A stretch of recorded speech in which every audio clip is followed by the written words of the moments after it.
बड़ा सोचेंगे तो आपका दिमाग बड़ा काम करने के लिए तैयार रहेगा, है ना?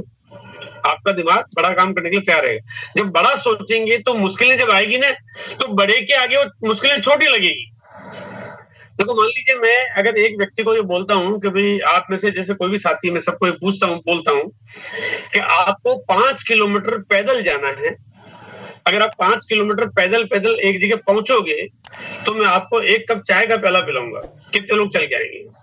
मेरे ख्याल से कोई नहीं आएगा। बोले अरे एक चाय का प्याला पीने के लिए मैं 5 किलोमीटर पैदल पैदल क्यों आऊंगा ना? लेकिन अगर मैं उसकी बजाय थोड़ा आपको ये बोलता हूँ कि आपको 5 किलोमीटर पैदल नंगे पांव आना है, अब मुश्किल बढ़ा दी मैंने, और वापस भी लौट के आना है, यानी 5 किलोमीटर जाना भी है और 5 किलोमीटर वापस आना भी है। अगर आप ऐसा कर लोगे तो मैं एक मोटरसाइकिल इनाम पे दूंगा। मैं कितने लोगों से पूछूंगा, सभी लोग हाथ करते हैं नहीं सर, अगर मोटरसाइकिल इनाम मिल रही है तो फिर हम तो पैदल भी चले जाएंगे, 10 किलोमीटर भी चले जाएंगे, फिर कोई दिक्कत नहीं। क्योंकि जब टारगेट बड़ा हो ना तो मुश्किलें फिर जो ना छोटी हो जाती है। हमारे साथ समस्या क्या है कि हम टारगेट ही छोटा रखते हैं, ड्रीम ही छोटा है, जैसे तैसे करके चल जाए, ये जैसे तैसे करके चलता ही नहीं है। हवाई जहाज को जैसे तैसे करके उड़ा सकते हैं, बोले जैसे तैसे करके उड़ा दो, नहीं उड़ेगा ना। पूरी प्लानिंग के साथ में, पूरे कमिटमेंट के साथ में, पूरा एकदम पक्के विचारों के साथ में काम करना पड़ता है। तो वो पूरे दृढ़ प्रतिज्ञता के साथ काम किया और ये सोचा कि दुनिया में इसको नंबर 1 बनाना है।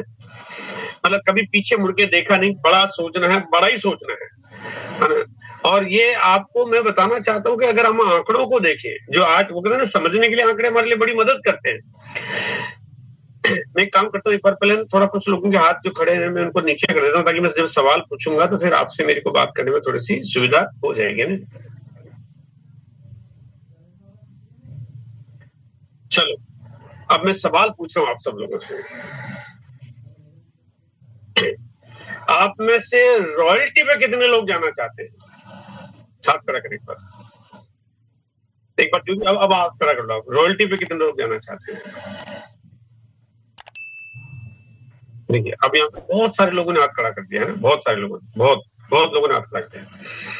अच्छा अब मैं एक और काम कर रहा हूँ, अब हाथ एक बार आप नीचे कर लोगे तो थोड़ा सा मेरा दूसरा सवाल जब मैं पूछूंगा तो वो मदद करेगा। एक बार सब अपना हाथ नीचे कर लीजिए, मैं दूसरा सवाल पूछूंगा आपसे। सब नीचे कर लीजिए अपने हाथ को, वापस अपने अपने उससे जाके आप नीचे कर लीजिए। अरे अभी आप तो आगे बढ़ाए जा रहे हो, नीचे करिए हाथ नीचे करिए, क्यों मैं अगला सवाल कैसे पूछूंगा नहीं तो आपसे ना। चलो एक काम करते हैं, आप वो साथी हाथ अपना आगे कहीं खड़ा रखेंगे जो मेरे इस बात से सहमत है। हाँ हाँ चलिए एक बार सब, चलो अब नीचे हो गया ना, ओके ओके। अच्छा आप मुझे ये बताइए, अरे रुकिए भाई, अभी रुकिए अभी आप नीचे रखिए, मैं सवाल आने दो, मेरा सवाल तो आने दो। हाँ नीचे रखिए, आप नीचे रखिए। आप मुझे ये बताइए कि आप रॉयल्टी पे अपने लिए आना चाहते हैं कि मेरे लिए आना चाहते हैं? भाई आप रॉयल्टी, आपने कहा रॉयल्टी पे आना तो मुझे अपने खुद के लिए आना, अपने परिवार के लिए, अपने पत्नी अपने बच्चों के लिए आना है कि नहीं सर रॉयल्टी मुझे तो नहीं चाहिए, लेकिन केसी से डायमंड चले जाए इसलिए मैं रॉयल्टी पे आना चाहता हूँ, ऐसे कितने खुद के लिए आना चाहते हैं? वो हाथ खड़ा करिए पर जो खुद के लिए आना चाहते हैं। चलिए बहुत बढ़िया, कमाल, एकदम फैंटास्टिक, शानदार। अगर आज में ये सवाल अगर पूरे भारत के तमाम आरसीएम के लोगों से पूछूं, आरसीएम के तमाम, तो लाखों लोग हमें पूरी तरह से कमर कस के एकदम टूट पड़ के रॉयल्टी पे आना चाहते हैं। लाखों लोग, है ना, 20 लाख लोग खरीदारी करते हैं, लाख आदमी कहेंगे सर मुझे तो रॉयल्टी पे आना है। अब आप बताइए अगर 1 लाख रॉयल्टी पे आने के लिए काम करेंगे और वो अपने काम के लिए, अपने परिवार के लिए, अपने पत्नी के लिए, अपने बच्चों के लिए, अपने माता पिता के लिए, अपनी खुशियों के लिए, अपने लाइफ की सिक्योरिटी के लिए, अगर वो लाख आदमी अगर रॉयल्टी पाने के लिए काम करते हैं और लाख आदमी में से अगर 10,000 लोग भी रॉयल्टी पे आ जाते हैं तो मेरा क्या गया? मतलब आप सोचे ना कि जब वो बिजनेस कितना बड़ा हो गया, लोग तो अपने लिए काम कर रहे हैं। आने वाले दिनों में लोग अपने लिए, अच्छा मैंने रॉयल्टी वाला ही सवाल पूछा है, अभी मैं अगर आपके सवाल में टेक्निकल पूछूंगा, अगर मैं डायमंड पूछूंगा तो आप में से बहुत सारे साथी डायमंड के लिए उतने ही कमिटेड है, उन्होंने कहा मैं डायमंड से नीचे सोचता नहीं, है ना। ऐसी संख्या आज हजारों की तादाद में लोग अपने आप काम करना चाहते हैं। तो लोग काम करना चाहते हैं, आपका काम अपने आप बढ़ने लगेगा। आपने बस सिस्टम के तरीके से काम करते हुए अपने आप को वहां तक लाना है ताकि लोग जब काम करें तो वो अपने आप आपका काम चलता जाए, मतलब चलता ही जाए। मैं मोटा मोटा आपको बताना चाहता हूँ, फिर कुछ लोगों से बातचीत करेंगे आज हम लोग कि आरसीएम 2030 से 35 के बीच में, 2030 और 35 के बीच में लगभग 1 लाख करोड़ की कंपनी बन जाएगा और आप इसको रोक नहीं सकते। मतलब इसको रोक ही नहीं सकते। वो कहते ना हवाई जहाज उठने के बाद कहते ना बंबई इतनी देर में पहुंच जाएगा, तो आप कहते हैं यार पता नहीं पहुंचेगा कि नहीं पहुंचेगा, वो डाउट नहीं होता ना। वैसे ही है, आरसीएम पहुंचेगा ही पहुंचेगा, क्योंकि आरसीएम का 25 साल का अनुभव, इसकी ग्रोथ, इसके तरीके, इसके मार्केटिंग के तरीके, इसके जो बहुत ज्यादा लोगों की आवश्यकता की चीजें, कमाल की प्रोडक्ट सीरीज, बहुत बड़ा सपोर्ट, सब लोगों की पावर, ये बहुत सारी ऐसी बातें हैं जो ये सबको पहुंचाएगी और 1 लाख करोड़ की कंपनी बनेगी। और यहाँ पे मैं आपको एक और बात शेयर करना चाहता हूँ, ये 5 से 10 सालों में आरसीएम हिंदुस्तान यूनिलीवर को पीछे छोड़ देगा, गोदरेज को पीछे छोड़ देगा, टाटा ग्रुप के जो एफएमसीजी प्रोडक्ट सीरीज उसको पीछे छोड़ देगा। वो क्योंकि टाटा ग्रुप तो बहुत सारे प्रोडक्ट बनाता है, कार, होटल्स बहुत सारी है, तो मैं लेकिन जो हमारे अपने ग्रोसरी प्रोडक्ट्स है उसकी बात कर रहा हूँ। गोदरेज को पीछे छोड़ देगा, टाटा ग्रुप के उस प्रोडक्ट्स को पीछे छोड़ देगा, अडानी अंबानी को सोचना पड़ जाएगा। ये मैं आपको बता रहा हूँ, पहले आज आप थोड़ा समझना आप बात को, ये पावर आप लोगों की है क्योंकि ग्रोथ है इसके अंदर। अगर मैं कभी आपके बीच में मौका मिलेगा तो वो चीजें, क्योंकि कई बार मैं जब जनरल पब्लिक के बीच में हम बातचीत करते हैं उतने आंकड़े हम नहीं दिखाते, क्योंकि वरना मैं आपको बताऊंगा कि हिंदुस्तान यूनिलीवर की पिछले 15 साल से ग्रोथ रेशियो क्या चल रही है, टाटा की ग्रोथ क्या चल रही है, गोदरेज की क्या चल रही है, यानी बाकी मार्केट की कंपनियों की ग्रोथ के कंपैरिजन में आरसीएम की ग्रोथ ज्यादा है। तो वो जब ज्यादा है तो ऑब्वियस सी बात है हमारी मंजिल अपने आप बड़ी हो जाएगी, ये पक्का तय है। और बहुत सारी तैयारियां आपके लिए हम कर रहे हैं, बहुत सारी, एकदम कमाल की, बहुत ही अद्भुत तैयारियां हम आपके लिए कर रहे हैं। आपने बस इतना करना है कि आप 9 बजे के इस प्रोग्राम में यहाँ लाके बैठा दो। आप जो बातें आप अपने लेवल पे खुद बात करके समझाओगे वो बहुत थोड़ी बातचीत होगी। आप कितना भी अच्छा देखो आपके पास बहुत बढ़िया नॉलेज है, बहुत अच्छा ज्ञान है, बहुत अच्छे तरीके से बात करते हो, लेकिन वो बात एक लिमिटेड हो सकती है। अनलिमिटेड बात आपको 9 बजे के प्रोग्राम में मिलेगी, मतलब अनलिमिटेड। आप जो इतनी जानकारियां आपको आप अपने व्यक्तिगत स्तर पे नहीं दे पाओगे, वो संभव नहीं है। मैं भी नहीं दे पाऊंगा क्योंकि मैं भी तो व्यक्ति हूं, एक इंडिविजुअल हूं। लेकिन यहाँ पे इस प्लेटफॉर्म पे तो बीसी सर भी आते हैं, बाकी के दूसरे तमाम कोर लीडर्स भी आते हैं और आप लोग भी आते हो। आप अपने विचार, अपनी बातें, आप सारी चीजें आप शेयर करते हो, तो ये चीजें कहाँ से लाऊंगा मैं मेरी बात तो बता सकता हूँ, लेकिन बाकी की चीजें तो आपको आप जो बोलते हो यहाँ पे डॉक्टर शिव कुमार जी जो बोलते हैं वो बात तो मेरे पास नहीं है, वो तो आप ही का अनुभव है। एसपी सिंह जी जो बोलते हैं वो तो आप ही का अनुभव है। बीएम गुप्ता जी बोलते हैं वो आपका यहाँ का अनुभव है। यानी यहाँ जो भी साथी आते हैं सब अपने अपने अनुभव, हर आदमी अपनी अपनी चीजों से रिलेट करता है, वो अनुभव आता है और उससे बहुत फायदा होता है, उससे बहुत काम होता है। तो 9 बजे का प्रोग्राम आप ये मान के चलिए आपके लिए कुछ इस तरह से डिजाइन किया गया है। नए नए साथियों को यहाँ लाते जाइए, बैठाते जाओ, बैठाते जाओ, बैठाते जाओ, बैठाते जाओ, बैठाते जाओ, बैठा रुको मत।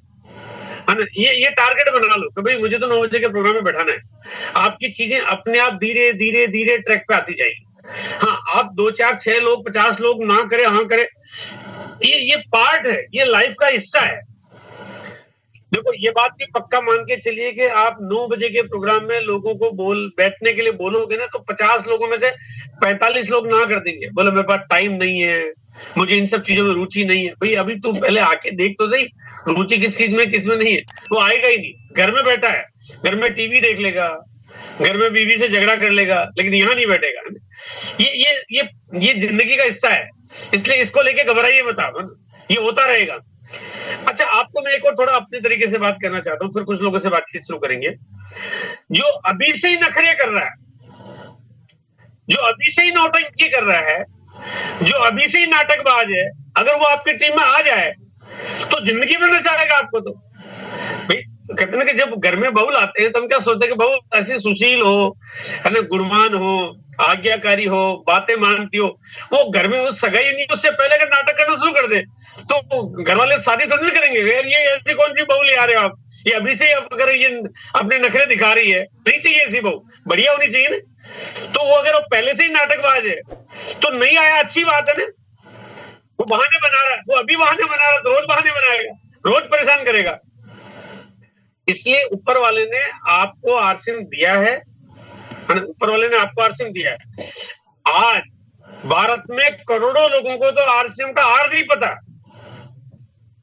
क्योंकि उनके पिछले जन्मों का पापों का घड़ा भी भरा नहीं है, उनको पता कैसे चल जाए, है ना?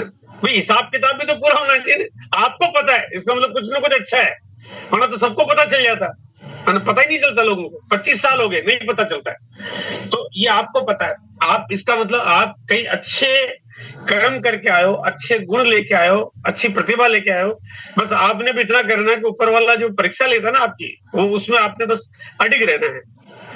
अच्छा, आप क्यों सोचे तो अगर यूं धड़ धड़ कम चलने लग जाए, जो आया ज्वाइन कर ले, जो आया ज्वाइन कर ले, जो आया ज्वाइन कर ले, तो आपके अंदर गुरूर आ जाएगा, घमंड आ जाएगा फिर आपको, है ना? फिर तो आप बात करोगे तो आपके अंदर मतलब बड़ा अजीब सा हिसाब किताब है। और पता चला कि लोग धड़ धड़ धड़ ज्वाइन हो रहे हैं, तो अभी तो कोई बचेगा ही नहीं, आदमी खत्म हो जाएंगे सारे, दुनिया ही खाली हो जाएगी। इसलिए आप मान के चलिए सिस्टम है, बढ़िया तरीके से काम करता है, इस पर विश्वास करिए।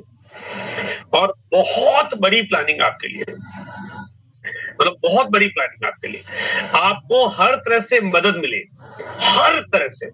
आप नए नए लोगों को शामिल करते जाओ, ऐसे लोग जो गुणवान है, ज्ञानवान है, धनी मानी लोग हैं, उनको लाओगे तो कौन समझाए, वो यहाँ पे आपको बात समझ में आएगी। कोई अगर पिकअप सेंटर, वंडरबर्ड क्लिक या कोई डिलीवरी सेंटर खोलना चाहते हैं, आप उनको यहाँ लाओगे तो काम हो जाएगा। कोई बहुत दूर दराज है, आप रहने वाले हो यूपी के, आपका कोई जीजा साला रहता है केरला में या महाराष्ट्र में या कर्नाटका में, अब आप जाना संभव नहीं है, लेकिन 9 बजे की मीटिंग में कर्नाटका को भी बैठा दो, महाराष्ट्र को भी बैठा दो और यूपी को बैठा दो, कोई फर्क ही नहीं पड़ रहा, नहीं सब कुछ सारा एक साथ काम हो जाता है। तो आप यहाँ बिल्कुल बहुत बढ़िया तरीके से काम कर सकते हो। अब तो एक बहुत छोटा सा पॉइंट है जो मैं आपको शेयर करना चाहता हूँ, स्टोरी।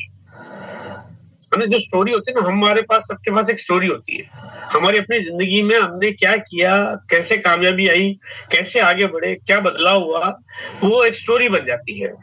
हमारे बीच में बहुत सारे साथी है जिनको मैं मतलब बहुत सारे क्या मतलब बहुत सारे साथी है जिनको, क्योंकि मैं तो ऐसा व्यक्ति हूँ जिनको मैंने पहले दिन से देखा, वेरी फर्स्ट डे, मतलब ज्वाइन जिस दिन हुआ उस दिन भी देखा, या उनके काम की शुरुआत के बाद वो बिगिनर स्टार्टर थे तब देखा, या उनका बहुत छोटा सा काम था तब देखा। फिर धीरे धीरे वो बड़े होते गए, और बड़े होते होते यानी वो पहले बिगिनर थे, फिर वो रॉयल्टी पे आए, फिर वो टेक्निकल आए, मेरी आंखों के सामने पढ़ गए, मेरी आंखों के सामने स्टार पढ़ गए, मेरी आंखों के सामने एमरल्ड गए, मेरी आंखों के सामने बदलते हुए देखा। तो पहले जब मैं देखता था उनको ऐसे मेले कुचले कपड़े पहन के आ जाते थे, है ना, आड़े टेढ़े ऐसे, जैसे न दाढ़ी बनाई न कुछ किया, फिर बार बार बोलते कि भाई आप थोड़ा सा अपने अच्छे बढ़िया बढ़िया ड्रेस पहन के आओ।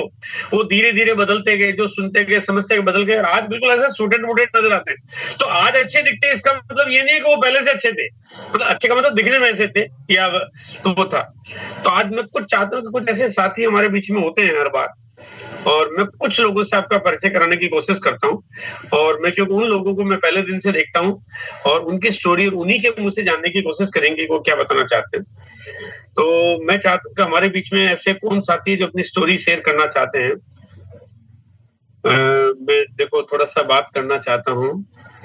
सबसे पहले भोला मंडल जी को लेते हैं। तो भोला मंडल जी के बारे में पहले थोड़ा मैं बताता हूँ आपके पहले, आप जो भी है ना, ये ऑटो चलाते थे, और यहाँ देखो 3 हाथ खड़े हुए, तीनों साथी हुए जो विनय राय जी, भोला मंडल जी और शत्रुघ्न सिन्हा जी, है ना। ये 3 साथी हैं जो मेरा ऑफिस जो था दिल्ली में, मेरे ऑफिस के बाहर से ये ऑटो चलाते हुए निकलते थे, मतलब या चला के आ जाते थे कि सर का ऑफिस भाई ज्वाइन किया, इनको पता आरसीएम कंपनी ज्वाइन कर लिया, अच्छा लगा, थोड़ा थोड़ा काम की शुरुआत हुई, और इनको मन में होता था कि यार यहाँ तो केसी सर का ऑफिस है यहाँ पे, और मेरी ऑफिस की बड़ी सारी बिल्डिंग है। तो ये क्या करते, ऑटो की ड्रेस में, यानी जो कपड़े भी वैसे ही पहने हुए, और उसी ड्रेस में नीचे ऑटो खड़ा कर दिया, क्योंकि पैसेंजर को छोड़ते छोड़ते आ रहे हैं, और ये ऊपर आ जाते थे, और ऊपर आते मैं मिलता, मैंने कहा सर आइए बिल्कुल बैठो बैठो बातचीत करते हैं। तो अब अपन एक काम करते हैं, भोला मंडल जी से सुनते हैं पहले भोला मंडल जी की स्टोरी। यस सर, भोला मंडल जी। यस सर, आइए सर। जी गुरुदेव, नमस्कार, जय आरसीएम। और मेरा नाम भोला मंडल है। और जब शुरू में हम ऑटो चलाते हुए, जब ऑटो में मुझे आरसीएम मिला, आरसीएम का प्रोडक्ट हम लाने गए थे डिपो से। तो डिपो से लाने गए तो आए, तो हमको पहले गैस बहुत बनता था, गाड़ी चलाते थे तो गैस से इतना परेशान होते थे हम कि जो दिल्ली में डॉक्टर है, एक डॉक्टर साहब है, एमबीबीएस हैं, और विजय डॉक्टर साहब उनका नाम है, दिल्ली सुल्तानपुरी सनी बाजार रोड पे है। तो वहां पे दिखाए, कई जगह दिखाए, तो गैस ठीक नहीं होता था, यानी एसी लॉ, कोम्प्राडोल, डाइजिंग, जैम सिरप, इनो, भैंस वाला गोली आता पीला पीला, वो वाला बहुत सारे दवाई खाते थे, लेकिन वो ठीक नहीं हुआ। तो जब वसीम सर का सामान हम लाने जाते थे तो बोले कि आप ये तेल खाओ, आप तेल अच्छा है। जब उसका तेल हम खाए तो तेल अच्छा लगा, तेल जो है हमारे गैस को भी ठीक किया, शुरू की बात है। तो पहले जो जिसको आज के डेट में क्या है, पहले हम अपने आप को समझते थे, जब ऑटो चलाते थे, मैं बहुत बड़ा समझदार हूँ, मेरे से बड़ा ज्ञानी कोई होगा नहीं, सबसे सब मैं जानता हूँ। उस शुरू में सबके मन में होता है, हम लोग भी जाते हैं फील्ड में तो लोग को होता है। लेकिन जो अपना हेल्थ गार्ड ऑयल है जो मेरा गैस को ठीक कर दिया, मैं सोचने पे मजबूर हो गया और सोचने पे गंभीर हो गया कि जो चीज एक अच्छे डॉक्टर साहब गैस को नहीं ठीक कर पाया, वो आरसीएम का तेल ठीक कर दिया, मतलब कुछ तो है। तो फिर मेरा वहां पे ज्वाइनिंग हुआ, हम स्टार्ट किए, और स्टार्ट किए तो सामान वामान लाने लगे हम, सामान लाना ले जाना। फिर बीच में अपलाइन कॉल करता है कि मीटिंग में चलना है, तो हम लोग अपलाइन को घुमाते हैं, ठगते हैं कि नहीं नहीं आज यहाँ है, टोपी पहना देते हैं उसको। वो बोलते आईटीओ में आना है, हम बोलते थे साउथ एक्स में है। वो बोले नहीं नहीं आज जो है ना सर यहाँ आना है, क्या नाम है, कई बार ताल कटोरा की तरफ है, इधर है उधर है, तो हम विपरीत दिशा बताते थे।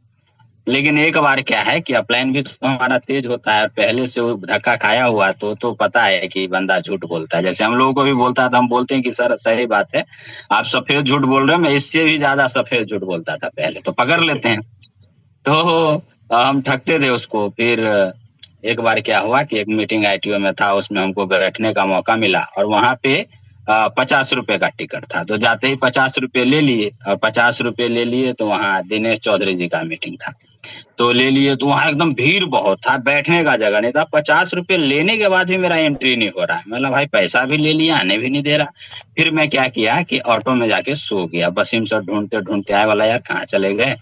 सो चलो अब शुरू होने वाला है। मतलब यार 50 रुपए में तो एंट्री नहीं हुआ, तो अब क्या 500 लेके एंट्री होगा क्या, अब मैं नहीं जाऊंगा। बोला अरे असली कहानी अब शुरू होने वाला भाई, अब तो चलो। तो फिर वहां गए तो बहुत सारे बात हुआ, टाइम होता है, पैसा होता है, सिक्योरिटी होता है। तो वहां से थोड़ा थोड़ा हम टुकटुकाने लगे, चलने लगे। और जैसे भीलवाड़ा गए थे, तो हम सभी लोग गए थे, तो वहां पे आदरणीय केसी सर से मुलाकात हुआ, जयंत साहब सबसे मुलाकात हुआ। तो सर एड्रेस हम लोगों को दिए। उस समय हमारा बिजनेस ज्यादा नहीं हुआ करता था, बिगनर के आसपास। तो बोले कि आप पिलर नंबर 745 देखे हो। तो हम लोग तो ऑटो चलाते हैं, तो वाला दिल्ली का जितना भी पिलर है, सब पिलर तो हम ही लोगों का है। और दिल्ली का जितने भी लाल बत्ती है, सबका मालिक तो हम ही लोग है। सुबह से गिनना शुरू करते हैं, रात को समाप्त करते हैं, फिर शुरू से गिनना शुरू करते हैं। तो कोई बात नहीं सर, दिल्ली में कहीं भी होगा तो हम लोग पहुंचेंगे। तो सर बोले कोई बात नहीं, हम निधो का पिलर नंबर 745 पे।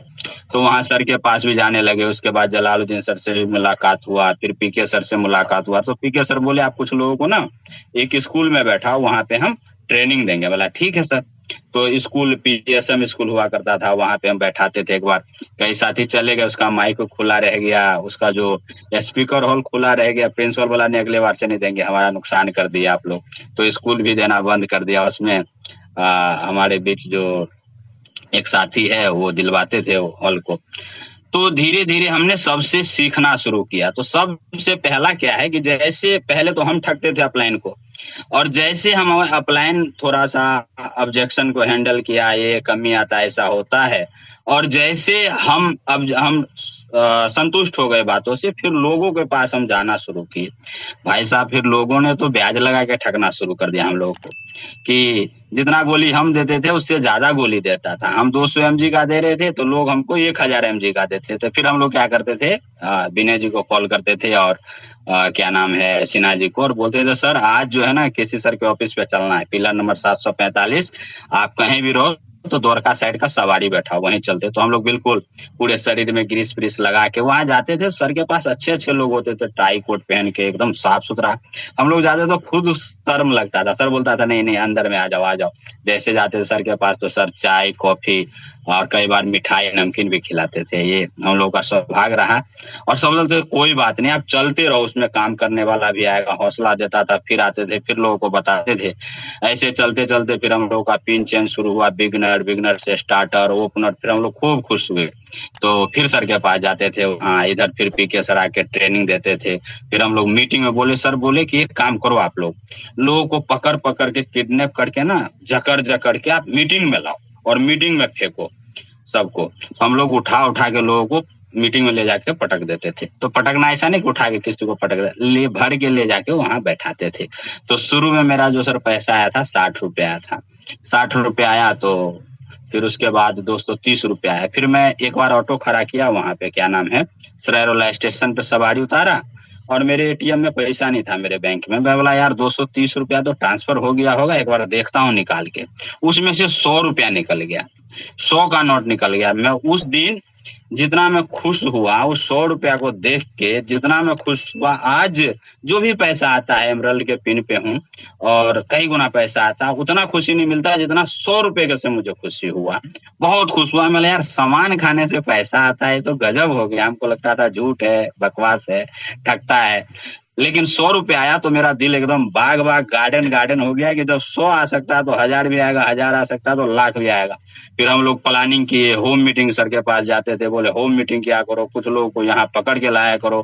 फिर हम लोग कुछ लोगों को शाम के टाइम सर के पास पकड़ के ले जाते थे, इधर पीके सर ट्रेनिंग देते थे, आईटीओ में जलालुद्दीन सर कहते थे यहाँ लोगों को बैठाओ।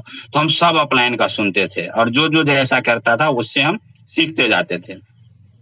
तो ऐसे चलते रहे, भाग अपना दिमाग लगाना बंद कर दिए, क्योंकि हम लोग अपना दिमाग लगा के, हमारा जो वर्दी होता था, सर भी देखे होंगे कि हमारे वर्दी में 4 कलर का बटन होता था और हम अपने आप को सोचते थे कि मिथुन चक्रवर्ती हम स्टाइल है, लेकिन सामने वाला समझता था महा बेवकूफ आदमी है, ये बटन 4 तरीके का है। जब हम बालों का कटिंग कराते थे तो पीछे बड़ा हुआ करता था, तो कई लोग हमारे पास सवारी आता था, बोलता था भैया चलोगे मिथुन दा, चलोगे क्या? बोलते हाँ चलेंगे। तो कैसे, मीटर से चलोगे? बोला मीटर से चलेंगे। बोला हाँ मीटर खोल के ले जाओ, उसी पे बैठ के चले जाओ। तो ऐसे ऐसे हम लोग बात करते थे उल्टे सीधे। एक बार मुझे याद है लाल किला पे हम खड़े थे तो एक आदमी बोला कि भाई साहब नजफगढ़ का क्या लोगे? मला अभी प्रभु बेचना नहीं है नजफगढ़ को। इतना बेतमीज हम बोलते थे, यानी उल्टा बोलते थे बहुत। कई जगह झगड़ा भी नहीं करना हो वहां कर लेना है। कभी लोग बोलते थे चलो शीला दीक्षित का सचिवालय घेरते हैं तो उसको घेर देना। समझ में नहीं आता था, क्योंकि हम लोग जो है ना डिसिप्लिन नहीं थे, मतलब जो जैसा हवा का झोंका आया वैसा। आरसीएम में मीटिंग में आना शुरू किए और अच्छे से अच्छे लोग मिलना शुरू हुआ। सेब नहीं बनाते थे बिल्कुल, दाढ़ी हम लोग बढ़ा के ले जाते थे बिल्कुल सर के पास भी। लोग भी सोचता था कौन सा अजीब आदमी है। सर के ऑफिस में बहुत सारे लोग काम करते थे। वो बोलता था भैया कुछ ले जाना है क्या? सर बुलाए हैं आपको? तो बोलते नहीं नहीं बुलाए नहीं है सर, सर के पास। बोला कोई काम बताओ। बोला नहीं सर से मिलने आए हैं। तो भी समझता था कि ये अजीब अजीब आदमी सब आ रहा है, ऐसा तो पहले आता नहीं था। तो सर बोलते थे थोड़ा आप लोग हुलिया को चेंज करो, जूता पहनो, शर्ट पैंट पहनो, सेब बनाओ। सेब भी पहले हम लोग नहीं बनाते थे, ऐसा मन हुआ तो बनाया, नहीं तो नहीं हुआ। नहाना, शरीर से बदबू आना पसीना का, वर्दी में ऑटो का जो वर्दी होता था उसमें छेद होना। तो एक चीज हम लोग मीटिंग में आने लगे और सर का बात, अपलाइनों का बात माने। एक बार मैं चाहूंगा अपलाइन के लिए जोरदार क्लैपिंग कर दिए। जो काम हमारा स्कूल नहीं कर पाया, जो हमारे परिवार नहीं कर पाया, जो मेरा रिश्तेदार नहीं कर पाया, वो चीज हमारा अपलाइन करता है। कितनी बड़ी बात है। तो पहले हम लोग जो थे ना कंफर्ट जोन में थे, जो सब कर रहा वही करो, वही करो, ये ऐसा है वैसा है। फिर सर बोलते थे कुछ बुक भी पढ़ा करो आप लोग। तो बुक कौन सा पढ़े जी? बड़े सोच को बड़ा करो, सोच को बड़ा करो। तो बुक भी पढ़ना, बड़े सोच का बड़ा जादू, कई बुक हम लोग पढ़ना शुरू किए। तो आरसीएम का मीटिंग और हमारा अपलाइन, फिर बीच में क्या हुआ, लोग बहुत तंग करते थे, बहुत तंग करते थे। बेकार है, हमारे अपने ही टांग खींचते थे कि बोला अरे कहाँ फंस गया साला, कोई काम है क्या? नमक तेल मसाला बेचते हो, ये कोई काम भी नहीं है। फिर हम लोग सर के पास फिर गए, पिलर नंबर 745 दिल्ली। तो सर बोले अरे क्या कह रहे हो लोग? बोला सर, वो बोला काम ही नहीं है। बोला क्या काम बढ़िया है? बोला सर, वो बोले सरकारी नौकरी होना चाहिए। बोला अरे यार तुम नमक बेच रहे हो, सोचो नमक तुम बेच रहे हो, नमक टाटा भी बेच रहे हो, तो दोनों में क्या फर्क है यार? तो हम लोगों को सर इतना क्लियरिटी ला देते थे, कंफर्ट से लेके ना क्लियरिटी की ओर ला देते थे। बिल्कुल हमारा दिमाग में क्लियरिटी आ जाता। फिर सर एक बार बोले कि आप ऐसा करो, आपको उम्र कितना है? बोला 30 साल। बोला कितने साल और ऑटो चलाओगे? बोला 30 साल का वैलिडिटी है और उसके बाद खत्म हो जाएगा वैलिडिटी, फिर तो पेंशन और टेंशन। बोले 30 साल में कितना कमा लोगे? लिखो। तो बोला 30 साल में कमा लेंगे हम लोग ऑटो चला के 30 लाख। बोला यार मेरा बात मानो आप और फील्ड वर्क करो, मीटिंग में लगाओ, होम मीटिंग करो, प्रोडक्ट शेयर करो, लोगों को ज्वाइन कराओ। अरे 30 लाख तो आप 1 साल में कमा सकते हो। अगर 1 साल में नहीं कमाओगे 2 साल में कमा सकते हो। सर उस समय बोल रहे थे जब हमारे पास कितना आता था 730 रुपया, कभी 1500, कभी, तब बोलते थे। हमको भरोसा नहीं होता था। फिर नीचे हम लोग आते थे, थोड़ा दिमाग को हल्का करते थे, सर को बोल दिए। तो सिन्हा जी बोलते थे सर बोले हैं तो कुछ सही है बोला होगा भोला जी, फिर विनय जी बोलते थे, अरे कोई बात नहीं, नहीं आएगा तो साला हम लोग ऑटो तो चला ही रहे हैं, कौन सा हम लोगों को शीला दीक्षित बोल रहा लाइसेंस रद्द हो जाएगा, तो कोई बात नहीं मान लेते हैं। और सर के साथ इतने लोगों को आया, हम लोगों को आ गया, तो मैं हाँ तो ठीक है। फिर हम तीनों लोग काम पे लग जाते थे। और देखिए सर उस समय बोलते थे 2 साल में आप लोग 30 लाख कमाओगे, और वो दिन और आज का दिन हम लोग कमा रहे हैं, तो कितनी बड़ी बात है। तो इसमें फिर बीच में लोगों ने मना करना शुरू कर दिया, फिर हम सर के पास जाते थे, मीटिंग में आते थे, अपलाइन से बात रखते थे, फिर सर बताते थे ऐसा नहीं वैसा, ऐसा करो वैसा करो, यानी जैसा अपलाइन कहे वैसा करते रहिए, अपना दिमाग मत लगाइए। तो हम लोग बिल्कुल धीरे धीरे साफ हो गए। हमारे साथ जो लोग रहते थे राजनीति में, कई जगह सामाजिक में, तो बोलते थे बंदर सब इतना चमक कैसे रहा, टाई कैसे पहन रहा, शर्ट, फिर हम लोग को तो अलग ही रुतबा हो गया, जैसे बोलते थे ना साला मैं तो साहब बन गया। अरे विधायक बोले, एक बार बुलाया हम लोगों को विधायक ने किसी उसमें, तो हम लोग को तो विधायक से ही बढ़िया ड्रेस था, एकदम ब्लेजर पहन के टनाटन बन के गए, सब हम लोगों की तरफ देख रहे थे। कोई कह दे कि ऑटो, किसी का हिम्मत नहीं होता था कि ऑटो चला रहा है, क्यों? सर की वजह से। सर बोलते थे सबसे पहले ड्रेस बढ़िया करो, आप सबसे पहले ड्रेस बढ़िया करो, सोच मजबूत करो, मीटिंग में आओ। फिर वो दिन देखते देखते मेरा रॉयल्टी भी गया, रॉयल्टी के बाद हम टेक्निकल भी गए, टेक्निकल के बाद पर्ल, पर्ल के बाद स्टार, पर्ल स्टार के बाद एमराल्ड, और बहुत जल्दी हम एमराल्ड भी, स्टार एमराल्ड भी आएंगे। और पहले हमारा जो ऑटो था, किराए का ऑटो चलाते थे, उसके बाद अभी मैं 4 व्हीलर मेंटेन कर रहा हूँ। और सर बोलते थे, जब रात को हम लोग ताला लगाते थे सर के ऑफिस में, बोलते थे सर लाइए मैं, हम लोग ताला लगाते हैं, तो बोले देखो अभी कार के साथ ना आपका ऑटो लगा है, एक दिन बोला जी ऐसा होगा ना हमारे कार के साथ आपका कार लगा होगा। और फिर हम गए सर के ऑफिस पे कार लेके, तो बोले देखिए सर आज नहीं आए, लेकिन सर उस समय बोले थे 5 साल पहले कि हमारे कार के साथ ऑटो नहीं लगेगा भोला जी, कार लगेगा। और देखिए सर के कार से पहले भोला जी का कार लगा है। तो कहने का अर्थ है ये संगत है, आरसीएम में क्या नहीं मिलता है।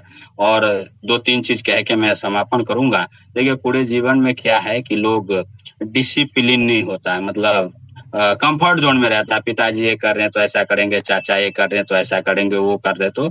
लेकिन आरसीएम का जो हमारा अपलाइन है, कंफर्ट जोन से हमको डिसिप्लिन में लाता है। क्या किए KC sir, PK sir, Jalaluddin sir, क्या किए हम लोगों को, या वसीम सर, सबसे पहले हमको कंफर्ट को तोड़ा। नहीं तो हम लोग तो सुबह शाम लाल बत्ती गिन ही रहे थे, लड़ाई झगड़ा कर ही रहे थे रोड पे, हाँ बेतुका ही बोलते थे। तो कंफर्ट जोन से हमको डिसिप्लिन में लाया। और जैसे हम डिसिप्लिन हो गए, दाढ़ी बढ़ाना, बाल सही से रखना, शर्ट पहनना, मैचिंग पहनना, 10 तरह के हम लोग कपड़ा पहनते थे, इधर ऐसा है उधर वैसा है, गोविंदा की तरह। तो क्या है कि हमको उधर क्लियरिटी, क्या नाम है, जो कंफर्ट जोन से डिसिप्लिन में आया। डिसिप्लिन में जैसे आए तो हम लोग कंफ्यूज होते हैं कि किसी के पास गए तो भाई कीर्तन कर रहा है तो कीर्तन कर लेते हैं, क्रिकेट खेल रहा है तो क्रिकेट, सिंगर है तो कंफ्यूजन में रहते हैं। आरसीएम मीटिंग हमको क्लियरिटी की तरफ लाता है कि भाई यही करना है, आरसीएम ही करना है, तो हाथ धो के नहीं करना, नहा धो के करना है, और यहाँ सब कुछ मिलेगा। उसके बाद जब क्लियरिटी आ जाता है तो फेलियर से हमको फ्रीडम की ओर लाता है। आज देखिए हम क्या है, बहुत सारे लोगों को समाज में देखिए, अपने परिवार में देखिए, लोग 60-60 साल काम किए हैं लेकिन फिर भी फेलियर है, आज कुछ नहीं है उनके हाथ, आज भी किराए में है, जो कर्जे में है, हेल्थ ठीक नहीं है। लेकिन आरसीएम और आरसीएम के अपलाइन और आरसीएम के बुक जो आपको क्या करता है, फेलियर से फ्रीडम की। आज हम क्या है, 5 साल आरसीएम में काम किए, जम के किए, और अभी भी कर रहे हैं। 5 साल काम किए तो आज हम क्या है, रिटायर हो गए काम से, ऑटो चलाने से रिटायर हो गए। किराए के मकान में रहते थे दिल्ली में, अपना मकान में रहते, तो वहां से हम क्या है, फ्रीडम की ओर आते हैं। अब हमारे पास पैसे भी आता है, समय भी है, सम्मान भी है, सुरक्षा भी है, सेहत भी है, सब कुछ है एक ही प्लेटफॉर्म पे कि अपलाइन आपको जैसा कह रहा वैसा करना चाहिए। और मैं 4 बुक का आपको बताऊंगा। एक तो हमारा बहुत अच्छा बुक है आदरणीय टीसी सर का, मैं चाहूंगा जोरदार क्लैपिंग करे सर के लिए। रॉयल्टी का बुक जरूर पढ़िए आप लोग। और एक है आदत का बुक, मोटा है कि हमारा आदत कैसा होना चाहिए, 2 बुक। और 2 बुक एमजे करके एक अमेरिकन ऑथर है, मैं बुक में बड़ा पढ़ता हूँ, सर का दिया हुआ है कि बुक पढ़ो, तो उसका मैं 2 बुक पढ़ा, अभी हाल ही में वो लिखा है, पब्लिक हुआ है। तो पहला बुक है the fast lane Millionaire. Fast lane Millionaire में वो बोलते हैं कि आप जो है ना, जो और जगह अगर काम करते हैं आप, तो आपको क्या बोला जाता है, कमाओ कमाओ, काम करते जाओ, पेंशन भरो, ये करो वो करो, बिल चुकाओ, ऐसा करो और पैसा जमा करो, बुढ़ापे में अपना जीवन मस्त हो जाएगा। और वो कहता है कि ये गलत बात है। बुढ़ापे में पेट में आंत नहीं, मुंह में दांत नहीं, कहाँ से आपका जीवन मस्त हो जाएगा, घुटना काम नहीं करेगा, आंख धुंधला हो जाएगा। वो कहता है कि आप अमीर और दौलतमंद तब है, वो बुक का राइटर कहते हैं, जब आप अग्रिम रिटायर हो, यानी जवानी में रिटायर होना है, तो जाके आप जीवन का मजा ले सकते हैं। और आरसीएम उस पर खरा उतरता है। दूसरा बुक उसी का है कि स्क्रिप्टेड लाइफ होता है, यानी जो भी आज हमारा समाज कर रहा है, पढ़ो लिखो, जॉब करो, बच्चे को पालो, ये करो वो करो, सब स्क्रिप्ट है, लेकिन जीवन होना चाहिए अनस्क्रिप्टेड। उसी का बुक है, उसमें वो लिखते हैं कि आप परचेजर मत बनो, प्रोड्यूसर बनो, प्रोडक्शन करो। लेकिन आरसीएम आपको ग्राहक से कहा प्रोडक्शन पे लाता है, यानी आप जो प्रोडक्शन हमारा प्रोडक्ट हो रहा है उसका मालिक बना रहा है। कितनी बड़ी बात है, देखिए लिख रहा है अमेरिका का राइटर, उस पे आरसीएम बिल्कुल 100% खरा उतर रहा है। तो हम लोगों को आरसीएम में संपूर्ण विकास आपका मिलता है, जैसे मानसिक हो, शारीरिक हो, सामाजिक हो, तो सारा विकास हो रहा है। जो भी बुक बड़े बड़े है उस पर खरा उतरते, लेकिन हम लोग को करना क्या है, अपना दिमाग नहीं लगाना है, अपना सपना को लिखिए, निर्णय लेने की ताकत रखिए, ईमानदारी, साझेदारी और रिश्तेदारी, जो हमारा टीम है उसके साथ मिलजुल के काम करिए, लगातार चलते रहिए। और जो हमारा एक्टिव, इफेक्टिव, ग्रोइंग अपलाइन जो कह रहे हैं उसमें इफ बट नहीं लगाना है। आपका अपलाइन आपसे ज्यादा दूर के लिए सोच रहा है। देखिए मेरा सोच डायमंड तक नहीं जा रहा, लेकिन हमारे जो अपलाइन है, आदरणीय केसी सर हैं, कोर लीडर है, वो सब सोच रहे हैं कि हम लोग कहाँ जाएं, डायमंड से भी आगे जाएं। हम लोगों को एक्शन लेना है, 2 प्लान रोज देना है, लोगों को ज्वाइनिंग कराना है, कम से कम 10 लोगों को जूम मीटिंग में कॉल करना है। और इसकी वजह से मैं बताऊं, आज की मेरा जो इनकम है वो विदेश यात्रा भी मैं किया, हवाई जहाज से भी ट्रेवल्स करता हूँ। पहले मैं ट्रेन में जाते थे और 275 रुपए वाला बर्फी वाला टिकट लेके लेटरिन में बैठ के जाते थे। आज भी हमको आना होता तो हवाई जहाज से आते हैं। तो ये कहाँ का देन है, ये आदरणीय केसी सर का देन है कि इतना हम लोगों को बिल्कुल भरोसा किया, हमने उनके बातों पे भरोसा किया, जैसा बोले वैसा किए, किंतु परंतु नहीं लगाए। क्योंकि हम लोग लाल बत्ती गिन गिन के शर्ट का बटन चेंज नहीं कर पाए तो अकाउंट का जो पैसा होता है उसको, नंबर को कैसे चेंज करेंगे। तो 9 बजे वाले मीटिंग में आइए, लोगों को लाइए। और मैं अपनी वाणी को यहीं पे विराम देता हूं। और एक चीज कहूंगा कि सूरज कितना भी चमक ले समुंदर सुखा नहीं सकता, सूरज कितना भी चमक ले समुंदर सुखा नहीं सकता। और आरसीएम में आप खुद के दम पे निकल ले तो ये दुनिया आपको झुका नहीं सकता। खुद के दम पे करना है, जब चलना है खुद के पैरों पे, तो क्यों भरोसा करे अपनों और गैरों पे, यानी अपने लिए रॉयल्टी पे जाना, अपने लिए टेक्निकल पे जाना है। गुरुदेव हमको मौका दिए, इसके लिए सत सत नमन और बहुत बहुत धन्यवाद, आभार। Thank you. चलिए, बहुत बहुत शुक्रिया। भोला मंडल जी ने अपनी सारी स्टोरी, सारी बातें बिल्कुल आपके बीच में रखी। देखिए, अगर इसको थोड़ा सा अगर हम यूं समझे, ऐसी कहानियां लगभग हम सबकी होती है, और सबकी लगभग ऐसी होती है। घर परिवार में बहुत सारी मुश्किलों के साथ काम कर रहे होते हैं, घर में चीजें पूरी आ नहीं पाती, बच्चों के लिए पूरी ठीक से देखभाल नहीं कर पाते, माता पिता का ख्याल नहीं रख पाते, कभी दवा लेनी पड़ती तो समझौता करना पड़ता है ना। जिंदगी जैसे मतलब वो कोई खुशी का तो कोई दूर दूर तक ठिकाना नहीं है। और मजेदार बात यह कि भारत की 80% आबादी मतलब इसी तरह की जिंदगी में है। और अगर मान लीजिए मैं भोला मंडल जी की बात करता हूँ, तो जैसे ऑटो चलाते हैं, अगर अपन देखें तो भारत में जितने भी लोग ऑटो चलाते हैं, आज लाखों लोग ऑटो चलाते हैं। अब ऑटो चला के कोई आदमी करोड़पति तो बन नहीं सकता। एक बढ़िया से बढ़िया, चाहे वो कितनी भी मेहनत करेगा, 12-14 घंटे काम भी करेगा, तो 15-20 हजार रुपए कमा लेगा, 25 हजार कमा लेगा, 30 हजार रुपए महीने कमा लेगा। और ये तो खर्चे भी पूरे नहीं हो पाते। तो आज अगर बड़े सपने पूरे करने हैं तो आरसीएम के अलावा शायद कोई दूसरा रास्ता नहीं है। हेलो, अच्छा, मेरी एक मीटिंग चल रही है ऑनलाइन में, फ्री होकर कॉल करूं?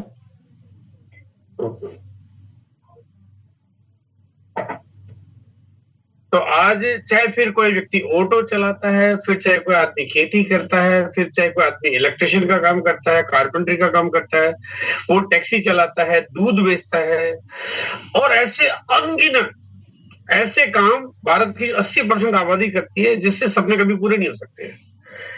दूसरी बात, अगर हम एक दूसरे नजरिए से देखें तो उनके पास ऑप्शन क्या है। अगर आज मैं मान लीजिए मैं बात करता हूँ कि भोला मंडल जी अगर मान लीजिए आरसीएम नहीं करते तो कोई दूसरा कौन सी लॉटरी लगने वाली थी, फिर तो ऑटो ही चला रहे होते ना, दूसरा कोई ऑप्शन नहीं है। और अगर ऑटो के अलावा कोई दूसरा काम करते तो वैसा का वैसा ही होता, मिलजुल के काम, कहानी जिंदगी की वही घूम रही होती। आरसीएम एक आम आदमी को पूरा मौका देता है कि वो अपने सपने पूरे कर सकता है। और जो मुश्किलें हैं वो तो आप जानते हो कि सबको आती है, आज भी आती है, सबको आती है और आती रहेगी, वो कभी रुकेगी नहीं। आरसीएम में जिस दिन 10 करोड़ रुपए महीने का चेक आ रहा होगा ना, तब भी उसी को ना करने वाले लोगों की कमी नहीं होगी। ये मैं आपको पहले बता रहा हूँ, ये तो एक इंसान की फितरत है ना। आरसीएम में जिस दिन 100 करोड़ रुपए महीने का चेक भी आ रहा होगा ना, तब भी, और ये आ रहा होगा, ये भी पहले आप समझ लो ना, मैं बोल रहा हूँ तो आ रहा होगा ना, उसकी पूरी गणित है। तो वो अगर 100 करोड़ का चेक भी आ रहा होगा ना, तब भी वो किसी को प्लान दिखाएगा, तब भी वो मना कर देगा, बोला मेरे रुचि नहीं, मेरे को ये इस तरह के काम में रुचि नहीं। तो वो दुनिया है, दुनिया का तो कोई हिसाब किताब है ही नहीं कुछ, वो तो बहुत निराला है सर। बस ये सिस्टम आपके लिए बना है, काम करते रहिए, लगातार मेहनत करते रहिए। अब क्योंकि आज हमारे पास ज्यादा वक्त नहीं है, लेकिन मैं कुछ और ऐसे साथियों की बीच बीच में आपके बीच में स्टोरियां लाऊंगा। बहुत सारे साथी हमारे बीच में जिनको मैं बहुत अच्छे से जानता हूँ, जिनके आज बड़े लेवल है, बहुत बड़े मुकाम पे वो आज आ गए।